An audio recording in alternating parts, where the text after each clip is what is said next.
ছাত্রদের কোটার পক্ষে কথা বলতে গিয়ে গত জুমায় গোটা বাংলাদেশে অনেক বড় বড় ওলামা হজরত এই মদদি জোয়াড়ি এবং চরিত্রহীনদের কাছে তারা লাঞ্ছিত হয়েছে। এই মিডিয়ার মাধ্যমে, আপনাদের মাধ্যমে আজকে আমি দাবি জানাতে চাই, মসজিদের খতিব বা ইমাম কারো চাকর, বেতনভুক্ত চাকর নয়। তারা আল্লাহর প্রতিনিধি, তারা রিপ্রেজেন্টেটিভ, আল্লাহ রসুলের ওয়ারেসদার।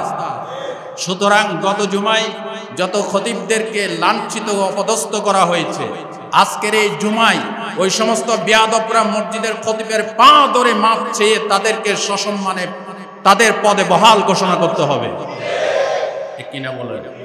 সেই সাথে বাংলাদেশের বিভিন্ন মসজিদ কমিটিতে যারা খতিব সাহেবদেরকে হক কথা, কোরআনের কথা বলতে বাধা সৃষ্টি করেছে, মদদি জোয়াড়ির সভাপতি, সেক্রেটারি, তাদেরকে অনতি বিলম্বে কমিটি থেকে বের করে দিয়ে নামাজি চরিত্রবান লোকদেরকে ঢুকাইতে হবে। সেই সাথে আরো দাবি করতে চাই, আমাদের পাঠ্যপুস্তকে এই হনুমানের গল্প, তারপরে বুথের গল্প, এই সমস্ত গল্প বাদ দিয়ে মানুষ বান্দরের গোষ্ঠী, মানুষ আসলে বান্দরের গোষ্ঠী, এই ধরনের সিলেবাস যেগুলি আছে, এই ছেলে থেকে মেয়ে লিঙ্গ পরিবর্তনের যে গল্প, এই সমস্ত কুরুচি সম্পন্ন কোরআন হাদিস বিরোধী পাঠ্যসূচি অনতি বিলম্বে সংশোধন করে ইসলাম এবং গণতান্ত্রিক পদ্ধতিতে শিক্ষা ব্যবস্থা প্রণয়ন করতে হবে। আলহামদুলিল্লাহি নাহমাদুহু ওয়া নাস্তাঈনুহু ওয়া নাস্তাগফিরুহু ওয়া নাউযু বিল্লাহি মিন শুরুরি আনফুসিনা ওয়া মিন সাইয়্যাতি আ'মালিনা মান ইয়াহদিল্লাহু ফালা মুদিল্লা লাহু ওয়া মান ইউদ্লিল ফালা হাদিয়া লাহু ওয়া নাশহাদু আন লা ইলাহা ইল্লাল্লাহু ওয়াহদাহু লা শারীকা লাহু ওয়া নাশহাদু আন্না সাইয়্যিদানা ওয়া হাবিবানা ওয়া মাওলানা মুহাম্মাদান আবদুহু ওয়া রাসূলুহু الذي أرسله بالحق بشيرا ونذيرا وداعيا إلى الله بإذنه وسراجا منيرا فقد قال الله تعالى في كلامه المجيد وفرقانه الحميد أعوذ بالله من الشيطان الرجيم بسم الله الرحمن الرحيم إن الله وملائكته يصلون على النبي يا أيها الذين آمنوا صلوا عليه وسلموا تسليما اللهم صل على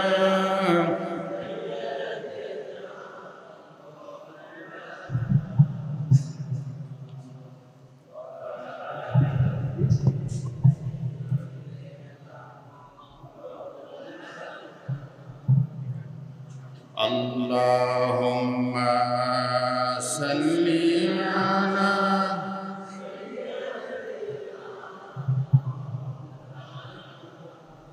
وعلى آل سيدنا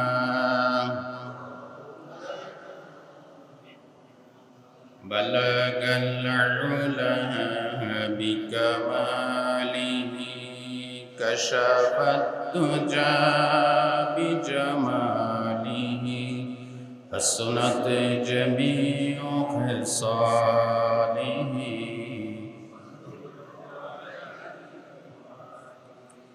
درپشانی نے تیری कतरों को दरिया कर दिया, दिल को रोशन कर दिया, आँखों को बीना कर दिया। बलगल उला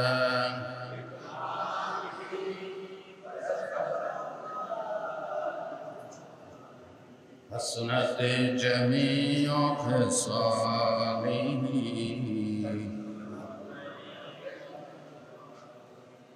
আজকে সম্মানিত উপস্থিতি, দিনদার, ইমানদার, কোরআন প্রিয়, ইসলাম প্রিয় সর্বস্তরের মুসলিম তাওহীদপন্থী ভাইরা, তরুণ আর যুবক বন্ধুগণ, পর্দার আড়ালে মা এবং বোনেরা, সকলকে আবারও দ্বিতীয়বার সালাম আরজ করছি। আসসালামু আলাইকুম ওয়া রাহমাতুল্লাহি ওয়া বারাকাতুহু। আপনারা সবাই কেমন আছেন? আল্লাহ পাকের শাহী দরবারে লাখ কোটি সুজুদ এবং শুকরিয়া, যিনি আমাদেরকে সুন্দরতম একটি পরিবেশে, নিরাপদ পরিবেশে স্বাধীনভাবে জুমার নামাজ আদায় করার তৌফিক দান করেছেন। জুমার নামাজে আসার, বসার, আল্লাহ পাকের কালামে হাকিমের কথা শোনার জন্য, রসুলের জবান নিঃসৃত হাদিসের কথা শোনার জন্য আল্লাহ আমাদেরকে আসার বসার তৌফিক দিয়েছেন। সব কিছুর প্রশংসায়, মাবুদের শুকরিয়ায় আমরা মনের মণিকূটা থেকে হৃদয়ের সমস্ত ভক্তি, শ্রদ্ধা, ভালোবাসা একত্রিত করে জোরে সরে বলি আলহামদুলিল্লাহ। আজকে আমার আলোচ্য বিষয় হচ্ছে, যে কোনো দেশে, যে কোনো জায়গায় মুসলমানরা যখন বিজয় লাভ করবে, বিজয় লাভ করার পর আমাদের করণীয় এবং বর্জনীয় এই সম্পর্কে কথা বলবো। যদি আল্লাহ দয়া করে বলার তৌফিক দান করেন, একবার বলেন ইনশাআল্লাহ। সম্মানিত ভাইরা, সর্বপ্রথম মনে প্রাণে বিশ্বাস করতে হবে বিজয় দেওয়ার মালিককে। এটা এক নম্বর করণীয়, বিশ্বাস করতে হবে। আল্লাহ যদি রহমত না করেন, আপনি আপনার শক্তি দিয়ে বিজয় লাভ করতে পারবেন না।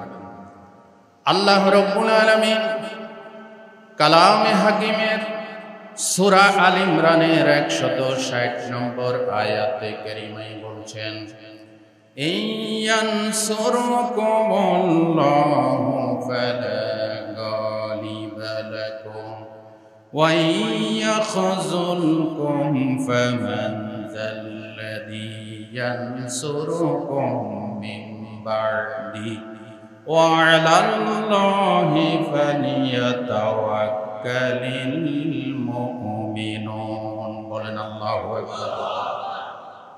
আল্লাহ তাআলা বলেন, আল্লাহ যদি তোমাদেরকে সাহায্য করেন, তোমাদের উপরে কেউ বিজয় লাভ করতে পারবে না। আর আল্লাহ যদি তোমাদেরকে সাহায্য না করেন, এমন কেউ নাই তোমাদেরকে সাহায্য করবে। সুতরাং মুমিনদের উচিত আল্লাহর উপরে ভরসা করা। বলেন সুবহানাল্লাহ। তবে আল্লাহ রাব্বুল আলামিন বিজয় লাভ করার জন্য কিছু শর্ত দিয়েছেন। বিজয় লাভ করার প্রথম শর্ত হচ্ছে ইউনিটি, একতা থাকতে হবে। কথা ঠিক না বেঠিক? কথাই বলে 10-এর লাঠি 1-এর বোঝা। কথা ঠিক? 10-এর লাঠি 1-এর বোঝা। সবাই যদি একই প্ল্যাটফর্মে আসে, তখন আল্লাহর সাহায্য অবধারিত হয়ে যায়। আল্লাহ রাব্বুল আলামিন সূরা মুহাম্মাদের 7 নম্বর আয়াতে বলেন, ইয়া আইয়ুহাল্লাযীনা আমানু ইন তানসুরুল্লাহা ইয়ানসুরকুম ওয়া ইউসাব্বিত আকদামাকুম। আল্লাহ তাআলা বলেন, ওহে মুমিনগণ, বিশ্বাসীগণ, তোমরা যদি আমি আল্লাহকে সাহায্য করো, আমি আল্লাহ তোমাদেরকে সাহায্য করব এবং তোমাদের কদমকে আমি মজবুত করে দেব। আল্লাহকে কি সাহায্য করবেন? আল্লাহর কোনো সাহায্যের দরকার? না, তার মানে আল্লাহর দিনকে, হককে, সত্যকে প্রতিষ্ঠিত করার জন্য যদি ময়দানে নামো, কদমকে মজবুত করব, আমার সাহায্য তোমাদের জন্য অবধারিত হয়।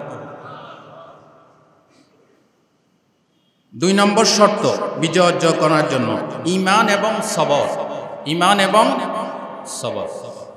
আল্লাহ রাব্বুল আলামিন বলেন সূরা বাকারার 249 নম্বর আয়াত, কাম মিন ফিয়াতিন কলিলাতিন গালাবাত ফিআতান কাসীরাতাম বিইজনিল্লাহ ওয়াল্লাহু মা'আস সাবিরিন। বলেন আল্লাহু আকবার। আল্লাহ বলেন সংখ্যায় কম এমন অনেক জাতিকে আমি বেশি সংখ্যক সৈন্যবাহিনীর উপরে, দলের উপরে বিজয় করে দিয়েছি। আল্লাহ পাক বলেন তাদের শক্তি ছিল সবর, আমি সবরকারীদের সাথে আমি আল্লাহ থাকি। এমন অনেক কম সংখ্যক লোককে বেশি সংখ্যক লোকের উপরে বিজয় করে দিয়েছেন কে? আল্লাহ রাব্বুল আলামিন সূরা আল ইমরানের 139 নম্বর আয়াতে বলেন, ওয়ালা তাহিনু ওয়ালা তাহজানু ওয়া আনতুমুল আ'লাউনা ইন কুনতুম মুমিনিন। এগুলি কার কথা শোনাচ্ছি? আপনাদের ভালো লাগে না খারাপ লাগে? জোরে সোরে বলেন আলহামদুলিল্লাহ। আল্লাহ রাব্বুল আলামিন বলেন কোনো ভয় নাই, কোনো চিন্তা নাই, যদি তোমরা মুমিন হও আমি আল্লাহ তোমাদেরকে বিজয় দান করব। বিশ্বকবি, কবি সম্রাট আল্লামা ইকবাল বলেছেন, ফেজায়ে বদরে পয়দা কন ফেরেশতে তেরি নুসরত কো উতর सकते गर्दों से कतर अंदर खतर रब्बी। বদরের মুসলমানদের মতো ঈমান যদি তোমাদের তৈরি হয়, আল্লাহর কসম আল্লাহ বলছেন আমি তোমাদেরকে বদরের মতো হাজার হাজার ফেরেশতা দিয়ে সাহায্য করব। তাহলে বিজয় দেওয়ার মালিককে, বিজয় অর্জন করার পর প্রথমে এই ধারণাটা থাকতে হবে আমি নিজের শক্তি বলে বিজয় লাভ করি নাই, বিজয় দিছে কে? বিজয় অর্জন করার পর দ্বিতীয় আমাদের করণীয় হচ্ছে ইস্তেগফার এবং শুকরিয়া। ইস্তেগফার এবং শুকরিয়া। আল্লাহর কাছে বেশি বেশি ক্ষমা চাইবেন। বিজয়ের আনন্দে, বিজয়ের অহংকারে মাথা যেন উঁচু না হয়ে যায়, এজন্য রবের কাছে বেশি বেশি ক্ষমা চাইতে হবে। আল্লাহ রাব্বুল আলামিন ফতে মক্কা যখন হয়ে গেল, নবীজিকে এই সূরা নাজিল করে দিয়ে বিজয়ের করণীয় ঠিক করে দিয়েছেন। আল্লাহ পাক বলেন, পড়েন সবাই, ইজা জাআ নাসরুল্লাহি ওয়াল ফাত ওয়া রাআইতান নাসা ইয়াদখুলুনা ফি দীনিল্লাহি আফওয়াজা فسبح بحمد ربك واستغفر إنه كان توابا। রব্বুল আলামিন বলেন আমার পক্ষ থেকে যখন বিজয় আসবে, সাহায্য আসবে, তখন আপনার করণীয় হচ্ছে ফাসাব্বিহ বিহামদি রব্বিকা, রবের প্রশংসা সহ তাসবিহ পাঠ করেন, ওয়াস্তাগফিরহু, এবং রবের কাছে বেশি বেশি ক্ষমা চান। বলেন সুবহানাল্লাহ। আল্লাহ রাব্বুল আলামিন বলেন বিজয় লাভ করলে বেশি বেশি ইস্তেগফার করো, আল্লাহর কাছে ক্ষমা চাও। 2 নম্বর কাজ হচ্ছে শুকরিয়া আদায় করা, আল্লাহর প্রশংসা করা। আল্লাহ পাক সূরা ইব্রাহিমের 7 নম্বর আয়াতে বলছেন, লা ইন শাকারতুম লা আযীদান্নাকুম ওয়া লা ইন কাফারতুম ইন্না আযাবি লাশাদীদ। আল্লাহ পাক বলেন, আমার নিয়ামতের যদি শুকরিয়া আদায় করো নিয়ামত বাড়াই দেব, আর না শুকরি করলে মস্ত বড় শাস্তি তোমাদের জন্য রেখে দিয়েছি। কথা ঠিক না ঠিক? বিজয়ের মতো এত বড় নিয়ামত, এর চাইতে বড় নিয়ামত আর নাই। কথা ঠিক না ঠিক? আল্লাহর নবী পরাজিত ছিলেন। মক্কা নগরীতে 13 বছর দাওয়াত দিয়েছেন মূর্তির বিরুদ্ধে, দেব দেবীর বিরুদ্ধে, মানুষের গোলামির বিরুদ্ধে। শেষমেশ তারা দেখলো মুহাম্মদ আমাদের নেতৃত্ব খতম করে দিবে। দারুণ নদওয়ায় মিটিং দিয়ে নবীজিকে দেশ থেকে বাধ্য করেছিল। ঠিক না ঠিক? ভাই ও বন্ধুগণ, আল্লাহর নবী বিজয় ছিলেন না, কিছুই করতে পারেন নাই।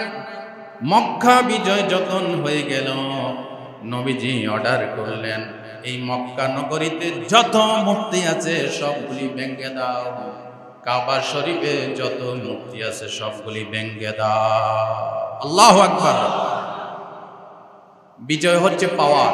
বিজয় না থাকলে ইসলামের কথা, ইসলামের কাজ করা দুঃসাধ্য হয়। কথা ঠিক না ঠিক? এই জন্য বিজয় অর্জন করলে শুকরিয়া আদায় করবেন কার? আবু দাউদ শরীফের হাদিস, আন্না রাসূলুল্লাহ সাল্লাল্লাহু আলাইহি ওয়াসাল্লাম কানা ইজা জাআহু আমরু সুরুরিন আও বুশরা বিহি খাররা সুজদান শাকিরান লিল্লাহ। রাওয়াহু আবু দাউদ। আল্লাহর নবীর অভ্যাস ছিল, যখন তার কাছে কোনো আনন্দের সংবাদ আসতো অথবা কোনো শুভ সংবাদ তিনি পেতেন, খাররা সুজদান, তিনি সাথে সাথে রবের শুকরিয়ায় সিজদায় লুটে পড়তেন। তাহলে বিজয় লাভ করলে অহংকারী হওয়া যাবে না। লম্বা লম্বা সিজদা দিয়ে শুকরিয়া আদায় করবেন কার? আল্লাহ।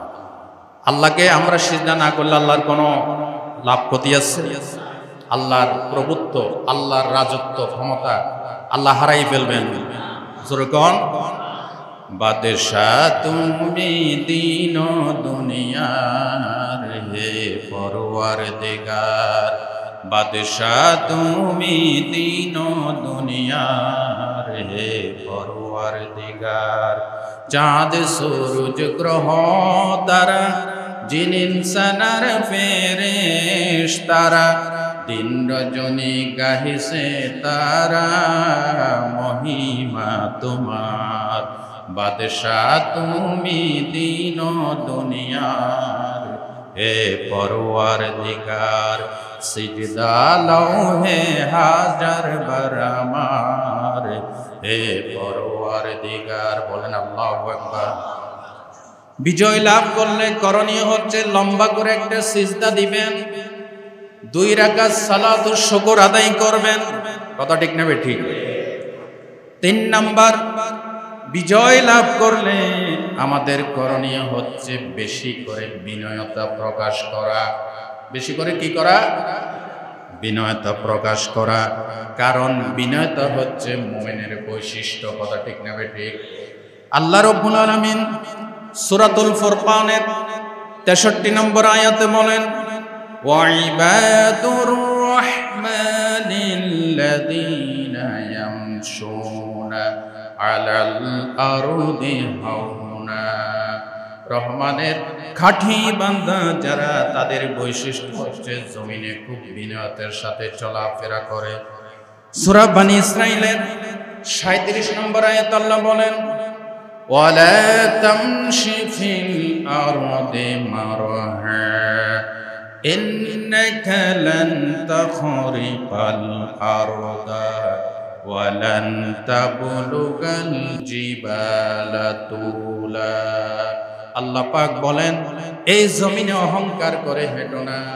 এটা জমিন আমার, পায়ের পদাঘাত দিয়ে অহংকার করে জমিন তুমি ফাটাই দিতে পারবে না, আবার লাফ দিয়ে পাহাড়ের উচ্চতা ছাড়াই যেতে পারবে না। কে বলেছেন? and walk not on the earth with conceit and arrogance। জমিনে অহংকার করে হেঁটো না। সুতরাং মুমিনের বৈশিষ্ট্য হচ্ছে বিনয়তা। আল্লাহ রাসূল বলেছেন, মাইয়ুহরিমুর রিফকা ইউহরিমুল খাইরা। যাকে বিনয়তা থেকে, নম্রতা থেকে বঞ্চিত করা হয়েছে, আসলে সে যাবতীয় কল্যাণ থেকে বঞ্চিত। কথা ঠিক না বেটি? দেখেন মুহাম্মদুর রাসূলুল্লাহ বলেন না সাল্লাল্লাহু আলাইহি ওয়াসাল্লাম। মুহাম্মদুর রাসূলুল্লাহর নাম শুনলে কি বলবেন? সাল্লাল্লাহু আলাইহি ওয়াসাল্লাম। এক শ্রেণীর বেদাতপন্থীরা আমাদেরকে এটা শিখায় না। তারা কয় কি নবীর নাম শুনলে নোকে ফু দিয়ে চুমু খাও। এই বেদাতপন্থীদের সম্পর্কে সজাগ থাকতে হবে। এই বেদাতপন্থীরা চিরকাল বাতিলের পক্ষে সহযোগী শক্তি হিসেবে তারা কাজ করেছে, এবং যখন মিথ্যার ছড়াছড়ি, মিথ্যা যখন জয়লাভ করে, তাদের পীর পূজা, মাজার পূজা, দরগা পূজার রমরমা ব্যবসা হয়। এবং আমরা দেখেছি ছাত্রদের এই ন্যায্য আন্দোলনে এই বাতিল পন্থীদেরকে মাঠে পাওয়া যায় না। কথা ঠিক কিনা বলেন? সুতরাং সময় এসেছে যারা মানুষকে মসজিদমুখী না করে মাজারমুখী করে, পীরকে সিজদা দিতে বাধ্য করে, দেশের বিরুদ্ধে ষড়যন্ত্র করে, তাদেরকে রুখে দেওয়ার সময় এসেছে। কথা ঠিক না বেটি? এগুলিকে চিহ্নিত করে রাখেন। রবিউল আউয়াল মাস আসলেই এই সিন্নিপুররা গোটা দেশ গরম করে ফেলে, ঠিক না বেটি? এখন কোথায়? আল্লাহ তাদেরকে হেদায়েত নসিব করে দিন। ভাই ও বন্ধুগণ, তাহলে বিজয় অর্জন করলে আমাদেরকে বিনয়ী হতে হবে। মুহাম্মদুর রাসূলুল্লাহ সাল্লাল্লাহু আলাইহি ওয়াসাল্লাম উনি যখন মক্কা নগরীতে ১.৫ লক্ষ সাহাবে নিয়ে ঢুকতেছেন, দেখেন নবীজি অহংকারী হন নাই। আল বিদায়া ওয়ান নেহায়া, আল্লামা ইবনে কাসির রাহমাতুল্লাহ আলাইহি রচিত বিশ্ববিখ্যাত কিতাব আল বিদায়া ওয়ান নেহায়ার ভিতরে এসেছে আল্লাহ রাসূল কসওয়া নামক উষ্ট্রির উপরে তিনি আরোহিত ছিলেন, এবং তার বডিতে একটি ইয়ামেনি চাদর ছিল, মাথার উপর ছিল লোহার শিরনাস্ত্র এবং পাগড়ি। আল্লাহু আকবার বলেন। আল্লাহর নবী মক্কা নগরীতে প্রবেশ করবেন, রবের শুকরিয়ায় তার মাথাটা নত হতে হতে হতে উঠের পিঠের উপর একটা হাওদা থাকে, আসন থাকে। আল্লাহর নবী মাথা নিচু করতে করতে নবীজির দাড়ি মোবারক, নবীজির থুতনি বারবার এই হাওদার সাথে লেগে যাচ্ছিল। বলেন আল্লাহু আকবার। সুতরাং আমি আপনাদেরকে বুঝাইতে চাইলাম, বিজয় লাভ করলে অহংকারী হওয়া যাবে না, শুকরিয়া আদায় করতে হবে আর বিনয়তা প্রকাশ করতে হবে। সুবহানাল্লাহ। পরাজিতরা বিজিত লোকদের কাছে নিরাপদ, এটা ইসলামের বিধান। এটা কার বিধান? ইসলামের বিধান। ৩ নম্বর, বিজয় লাভ করলে বিজিত অঞ্চলে আল্লাহর আদেশ নিষেধ মেনে চলতে হবে। আল্লাহর আদেশকে বাস্তবায়ন করতে হবে, নিষেধাজ্ঞাগুলিকে প্রত্যাহার করতে হবে। এটাই ইমানি দায়িত্ব, ঠিক না ঠিক? দেখেন সূরাতুল আরাফের ৯৬ নম্বর আয়াত, আল্লাহ রাব্বুল আলামিন বলেন, ওয়ালাউ আন্না আহলাল কুরআ আমানু ওয়াত্তাকাউ লাফাতাহনা আলাইহিম বারাকাতিম মিনাস সামাই ওয়াল আরদ। রব্বুল আলামিন বলেন, দেশের লোকেরা, জনপদের লোকেরা যদি ঈমান আনে আর তাকওয়া অবলম্বন করে, ওই দেশের মানুষের জন্য বরকতের আসমানের আর জমিনের সব দরজা আমি উন্মুক্ত করে দেই। তাকওয়া, আল্লাহর আদেশ, আল্লাহর নিষেধ, এটাকে বলা হয় তাকওয়া। তাকওয়া যদি ধরে রাখতে পারেন, এই জমিনে বরকতের দরজা মুক্ত হয়ে যাবে। আমি একটি বাস্তব কথা বলি, বলবো ৫ই আগস্ট এই বাংলাদেশ ছাত্রদের বৈষম্য বিরোধী আন্দোলনের কারণে বাংলাদেশ স্বাধীন হয়েছে আবার, ঠিক না বেঠিক? এর পরের দিনে বাজারে গিয়ে দেখলাম তরকারির দাম অর্ধেকে নেমে আসছে, পেঁয়াজের দাম, আলুর দাম, তরকারির দাম অর্ধেকে নেমে আসছে। তাহলে যদি নির্বাচিত গভর্নমেন্টের নামে কেউ গদিতে বসে জুলুম শোষণ করে, সিন্ডিকেট করে, দুর্নীতি করে তরকারির দাম বাড়ায়, তাহলে দেশে রহমত হবে নাকি গজব হবে? বরকত হবে নাকি গজব হবে? এটার বাস্তব প্রমাণ আজকে জিনিসপত্রের দাম কমছে, কারণ সিন্ডিকেট নেই। হ্যাঁ, বাইরে নাকি আচ্ছা, সিন্ডিকেট ভেঙে গেছে। তাহলে নির্বাচিত প্রতিনিধি হয়ে যারা সিন্ডিকেট করে জনগণের রক্ত চুষে খায় তাদেরকে ধিক্কার জানায়, তাদেরকে ঘৃণা জানায়। ওই নির্বাচিত সরকারে আমাদের কোনো প্রয়োজন নেই, এমনিই ভালো। আরে ভাই, আমি নিজেও বাজারে গিয়ে বাজার করতে হিমশিম খেয়ে যাইতাম। আলহামদুলিল্লাহ, আলুর দাম আজকে থেকে 40 টাকা, পেঁয়াজ 70 টাকা, হ্যাঁ আরো 10 টাকা কমে গিয়ে না। আচ্ছা, আমি সকালে দেখলাম 70 টাকা, এখন নাকি আরো 10 টাকা কমছে। আলহামদুলিল্লাহ বলেন। আমরা সাধারণ মানুষ, আমরা কোনো রাজনৈতিক পদ পদবিতে নাই, কথা ঠিক না বেটি? আমরা চাই শান্তি। আমরা কি চাই? শান্তি চাই। সুতরাং যারা দেশে অশান্তি সৃষ্টি করে সজাগ থাকতে হবে, তারা যেন মাথা উঁচু করে দাঁড়াতে না পারে। সুতরাং দেশ বিজিত হলে আমাদের দায়িত্ব হচ্ছে দেশে আল্লাহর আদেশ নিষেধকে কার্যকরী করা। আল্লাহ তাআলা বলেছেন, আল্লাযীনা ইম্মাক্কান্নাহুম ফিল আরদ আকামুস সালাত ওয়া আতাউয যাকাত ওয়া আমারু বিল মা'রুফ ওয়া নাহাউ আনিল মুনকার। আল্লাহর বুজুর্গ বান্দারা, আল্লাহ ইসলাম যারা পছন্দ করে, তারা যখন ক্ষমতা পায় দেশের 4 দফা কাজ করে। কয় দফা? নামাজ প্রতিষ্ঠা করে, যাকাত আদায় করে, সৎ কাজের আদেশ দেয়, অন্যায় কাজ থেকে নিষেধ করে। আমরা চট্টগ্রাম নিউ মার্কেটের মোড়ে দেখেছি বাস্তবে, ভিডিওতে এবং পত্রপত্রিকার মাধ্যমে। আমি প্রাণের মনের মণিকোটা থেকে ছাত্রদেরকে শুধু নামাজের জন্য ধন্যবাদ জানাই। লক্ষ লক্ষ ছাত্র চট্টগ্রাম নিউ মার্কেটের মোড়ে বা জামাত নামাজ আদায় করেছে। আমরা এটাতে খুশি এবং আমরা এটাই চাই। আপনারা চান কিনা? আল্লাহ আমাদেরকে কবুল করেন।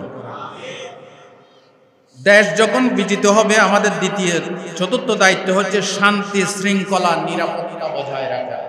শান্তি শৃঙ্খলা নিরাপত্তা বজায় রাখা এবং নিরাপত্তার জন্য আল্লাহর কাছে দোয়া করা।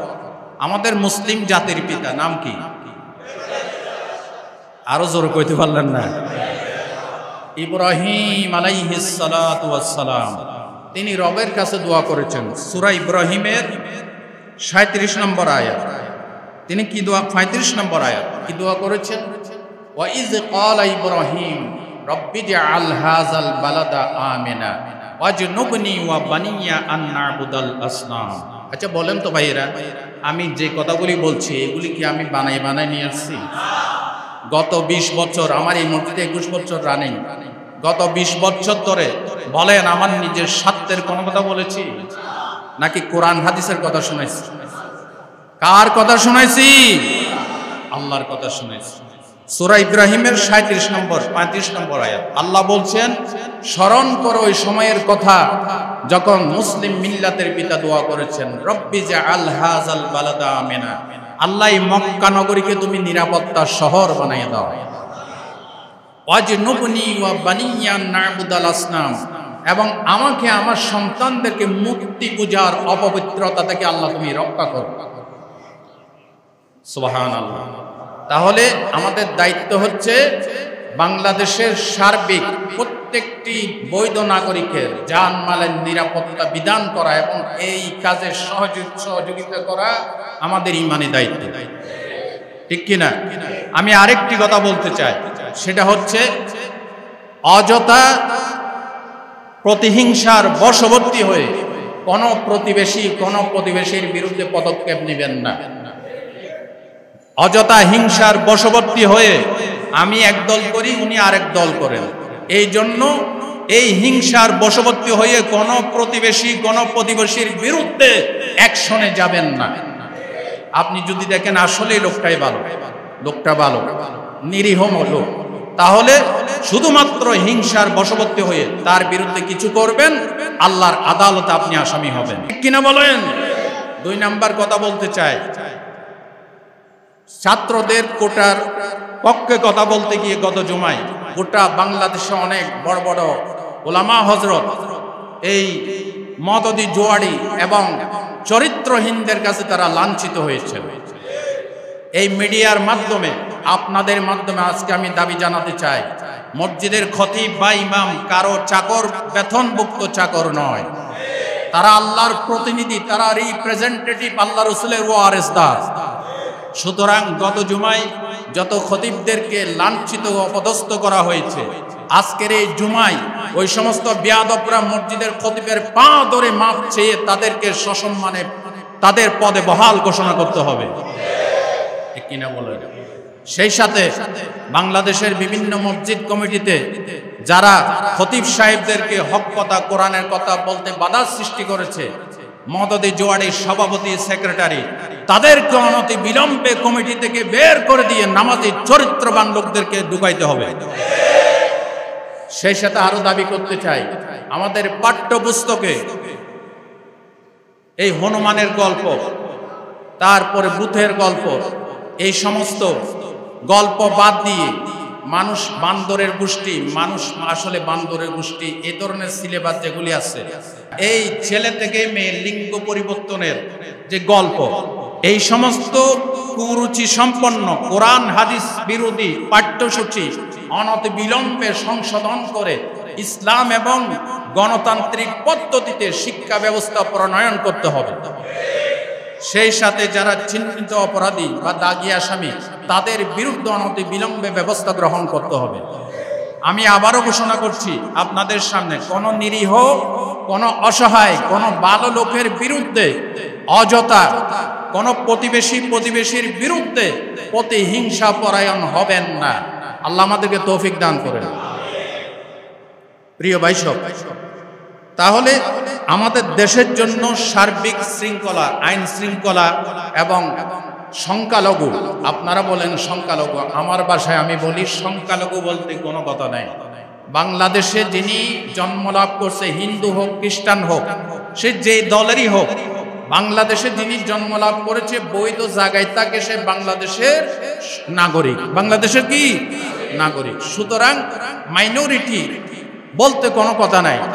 আমি আহ্বান করব, কোন সংখ্যালঘু হিন্দু, খ্রিস্টান, বৌদ্ধ, তাদের প্যাগোডায়, তাদের মন্দিরে, তাদের উপাসনালয় এই বিজয়ের সুবাদে কোন কুচুকরি মহল যাতে আক্রমণ করতে না পারে, ছাত্রদেরকে এবং আম জনতাকে আমি আহ্বান করব, তত্ত্বাবধায়ক সরকার গঠিত হয়েছে, প্রত্যেকটি থানা চালু হবে, এই পর্যন্ত আপনাদের সকলকে পাহারাদারির দায়িত্ব পালন করতে হবে। আপনারা দেখেছেন এই চট্টগ্রামে সবচাইতে বড় মন্দির ফিরোজ শাহ কৈবল্যধাম, গত কয়েকদিন ধরে ফিরোজ শাহ মাদ্রাসার ছাত্র, শিক্ষক সবাই মিলে পাহারাদারির দায়িত্ব পালন করতেছে। আমরা গর্বিত, আমাদের ছাত্ররা আজকে ট্রাফিক কন্ট্রোলের দায়িত্ব পালন করতেছে। কথা ঠিক না বেঠিক? ঘুমিয়ে আছে সকল পিতা সব শিশুদের অন্তরে। আজকে ছাত্ররা যেটা দেখাইলো, সত্যি আমরা গর্বিত। আমরা চাই এই ছাত্রদের মাধ্যমে একটি গণতান্ত্রিক শাসন ব্যবস্থা, মানুষের জুলুম শোষণ দুর্নীতিমুক্ত একটি শাসন ব্যবস্থা বাংলাদেশে প্রতিষ্ঠিত হোক। আপনারা চান কিনা? আল্লাহ আমাদেরকে কবুল করুন, বলেন আমিন।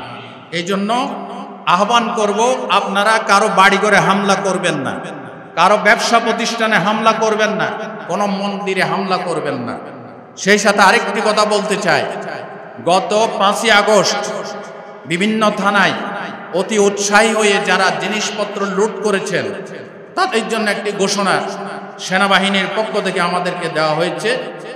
আপনারা থানার এবং বিভিন্ন সরকারি বেসরকারি প্রতিষ্ঠানের ফ্যান, লাইট, আলমিরা, জরুরি সরকারি নথিপত্র, কাগজপত্র যেগুলি নিয়েছেন, সেগুলি যদি আপনাদের হাতে থাকে অবশ্যই আপনারা থানাতে গিয়ে ফেরত দিবেন, আপনাদেরকে কিছুই বলা হবে না। আমাদেরকে সেনাবাহিনী এসে আশ্বস্ত করেছে এবং আপনাদেরকে সসম্মানে এগুলিকে ফেরত দেওয়ার অনুরোধ জানিয়েছেন এবং এটাও বলে দিয়েছেন, আপনারা যদি সেখানে থানায় গিয়ে ফেরত দিতে বিব্রত বোধ করেন, তাহলে প্রত্যেকটি এলাকার খতিব বা ইমাম সাহেবের কাছে জমা দিবেন, আমরা গিয়ে থানায় সেগুলি জমা দিয়ে আসবো ইনশাআল্লাহ। বলেন ইনশাআল্লাহ। কারণ ইসলাম কারো বাড়িঘরের উপরে, কারো ব্যবসা প্রতিষ্ঠানের উপর, কারো মন্দিরে, কারো প্যাগোডায়, উপাসনালয় অযথা হামলা করার কোনো বিধান ইসলামে নাই। আল্লাহ আমাদেরকে বুঝার তৌফিক দান করুন। তাহলে বিজিত অঞ্চলে নিরাপত্তা বজায় রাখা আমাদের দায়িত্ব। দেখেন আল্লাহ রাসূল সাল্লাল্লাহু আলাইহি ওয়াসাল্লাম মক্কা শরীফে প্রবেশ করে তিনি কি জুলুম করেছিলেন? জোরে বলেন। আল্লাহ তাআলা বলেছেন ওয়ালা ইউফলিহুজ জালিমুন, ওয়ালা ইউফলিহুজ জালিমুন, সূরা আনামের 21 নম্বর আয়াত। আল্লাহ বলছেন জালিমরা কখনোই সফল কাম হয় না, জালিমরা কখনো সফল কাম হয় না। আল্লাহ তাআলা আরো বলেছেন কোরআনে হাকিমের সূরা হুদের 113 নম্বর আয়াত। আল্লাহ তাআলা বলছেন ওয়ালা তারকানু ইলাল্লাযীনা যালামু ফাতামাসসাকুমুন নার ওয়া লাকুম মিন দুনিল্লাহি মিন আউলিয়া সুম্মা লা তুনসারুন। তোমরা জালেমদের দিকে ঝুঁকে পড়ো না, যদি জালেমদের দিকে ঝুঁকে পড়ো তাহলে আমি তোমাদেরকে জাহান্নামের আগুনে প্রবেশ করাবো, তখন তোমার কোনো সাহায্যকারী বা অভিভাবক থাকবে না, কোনো জালেমের সহযোগী হওয়া যাবে না। আল্লাহ রাসূল বলেছেন তিনজনের দোয়া বেশক কবুল হয়। সুনান তিরমিজির বর্ণনা নবীজি বলেছেন সালাসাতুন লা তুরাদ্দু দাওয়াতুহুম আল ইমামুল আদিলু ওয়াস-সাইমু হিনা ইফতির ওয়া দাওয়াতুল মাজলুম। আল্লাহর নবী বলেন তিনজনের দোয়া কবুল হয়। একটা হচ্ছে ন্যায়পরায়ণ শাসক, 2 নাম্বার রোজাদার যখন ইফতার করে, 3 নাম্বার কোন অত্যাচারিত ব্যক্তি যে আসলে আসামি নয়, অপরাধী নয়, তাকে যখন অত্যাচার করা হয় তার দোয়া আল্লাহর দরবারে কবুল হয়ে যায়। হাদিসের বাকি অংশ শুনলে আপনারা অবাক হবেন কিভাবে কবুল হয়। দেখেন আল্লাহ রাসূল বলছেন এই মজলুম যখন আল্লাহর কাছে দোয়া করে, আল্লাহ তাআলা তার দোয়াকে আকাশের যে মেঘমালা আছে মেঘমালার উপরে তুলে নিয়ে যান। ওয়ুফতাহু লাহা আবওয়াবুস সামা, তার জন্য আসমানের সমস্ত দরজা খুলে দেন।